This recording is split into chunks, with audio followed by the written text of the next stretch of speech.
দুই বউ যখন একসাথে প্রেগনেন্ট হয়েছে আর একজনের যখন মেয়ে হয়েছে আর একজনের যখন ছেলে হয়েছে তখন থেকে আমার মনের মধ্যে খটকা লাগতো যে এই বুঝি ওদের মধ্যে ঝগড়া শান্তি শুরু হয়ে যাবে। হ্যাঁ, যা চিন্তা করেছি ঠিক তাই। তো আবারও প্রমাণ পেলেন তো, বাঙালি মেয়েরা আর যাই কিছু সহ্য করতে পারুক আর না পারুক, স্বামীর পাশে কিন্তু অন্য কাউকে একদমই সহ্য করতে পারে না। একটা মেয়ে যেখানে সাধারণত স্বামীকে তালতো বোন, চাস্তো বোন, মামাতো বোন, খালাতো বোন, ফুফাতো বোন সবার সাথে কথা বলতে দেখলেই গায়ের মধ্যে গা চালা করে, একদম 104 ডিগ্রি জ্বর উঠে যায়, তো সেখানে কিভাবে করে আরেকটা সতীনকে সহ্য করবে বলেন তো? আর এরকম যদি দেখি তাহলে কিন্তু শুরু হয়ে যায় সংসারে অশান্তি। একদম সকাল থেকে রাত পর্যন্ত কিন্তু এত বেশি চরম রাগ হয়, তো দেখা যাচ্ছে সংসারে কিন্তু অশান্তি সবসময় চলতে থাকে। তো সেই পরিস্থিতিতে এরা কিভাবে পারলো বলেন তো? বাঙালি মেয়েরা কাপড় চোপড়, জুতা সবকিছু শেয়ার করতে পারলেও স্বামীকে কিন্তু কারোর সাথেই শেয়ার করতে পারে। তো আমার কাছে তো মনে হচ্ছে ভাই, এই 2টা বছর যারা সংসার করেছে কতই না কষ্ট করে সংসার করেছে। কারণ হলো একমাত্র শুধুমাত্র ভিউ কামানোর উদ্দেশ্যে কিন্তু তারা সংসারটা আগায় নিয়ে যেতে চাইছিল, কারণ তাদের একমাত্র ইনকাম সোর্স ছিল ফেসবুক পেজ। তো সেখান থেকে কিন্তু তাদের একটা বড়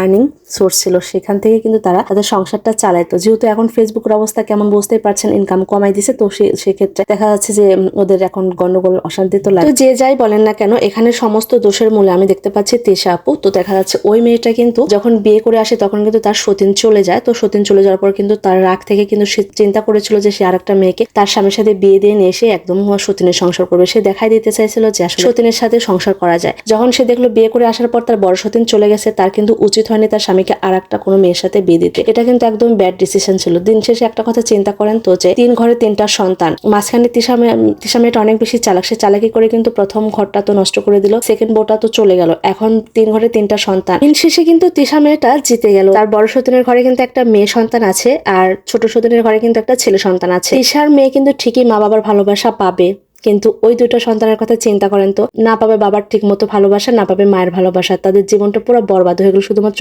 একটা মানুষের কারণে। এতগুলো কথা কেন বলছি? কিছুদিন আগেও তো দেখলাম যে তৃষা মেয়েটার নাকি জিনে ধরেছে, কত কিছু, মানে জাস্ট ভিউ কমানোর জন্য এরা সবকিছু করতে পারে। সোশ্যাল মিডিয়াতে ঢুকলে কিন্তু সবকিছু এদের, সোশ্যাল মিডিয়াতে ঢুকলে কিন্তু এদের ভিডিও চোখ সামনে আসে। যেহেতু আমি হচ্ছে টিকটক প্ল্যাটফর্ম বলেন, ইউটিউব বলেন, ফেসবুক বলেন, 3টাতে অনেক বেশি অ্যাক্টিভ, যার কারণে কিন্তু ওখানে ঢুকলে ওদের ভিডিও কিন্তু সবসময় আসতো। চিন্তা করতে মেয়েরা কিভাবে পারে ভাই, একই রকম ড্রেস পরে পরে ভিডিও শুট করতে, এমন ভাবে হাসি তামাশা করে যেন কত না সুখে আছে। আপনারা অনেকে মনে করেন জানেন, সোশ্যাল মিডিয়া এরকম সুখ শান্তি বিলাসিতা জীবন দেখলে নিজের জীবনে ভীষণ আফসোস করেন, মনে করেন যে আমরা কত বেশি কষ্টে আছি, আহারে কি কষ্টের জীবন আমাদের। বিশ্বাস করেন, সোশ্যাল মিডিয়া যারা এগুলা দেখায় তারা জাস্ট বিজ্ঞাপন দেখায়, আসল জীবন তো ভাই ক্যামেরার পেছনে হয়, সেটা আপনারা বুঝতেও পারেন না। কারো লাইফস্টাইল দেখে কিন্তু সেরকম করার চেষ্টা করবেন, দিন শেষে কিন্তু আপনারাই কষ্ট পাবেন। তৃষা মেয়েটা কিন্তু বর্তমান সমাজে এসে বোঝাতে চেয়েছিল যে সতীন নিয়েও কিন্তু সংসার করা যায়, সতীন নিয়ে কিন্তু হ্যাপি থাকা যায়। কিন্তু কতদিন, জাস্ট দেখেন 2 থেকে আড়াই বছরই থাকতে পারলো না, এর মধ্যে কিন্তু তার ছোট সতীন চলে গেল। ঠিক আছে, আর ছোট সতীনের ভাষ্য কি ছিল, সে চলে যাওয়ার পর কিন্তু বিভিন্ন জায়গায় বলে বেড়াচ্ছে যে তাকে অ্যাকচুয়ালি সময় দেওয়া হতো না, তার স্বামী তৃষাকে বেশি ভালোবাসতো, বেশি সময় দিত, বাট আমাকে সময় দিত না। আর একটা নারীর কাছে কিন্তু স্বামী সময় না দিলে কিন্তু ওই নারীর জীবনটা একদম পুরো বরবাদ হয়ে যায়। তো এই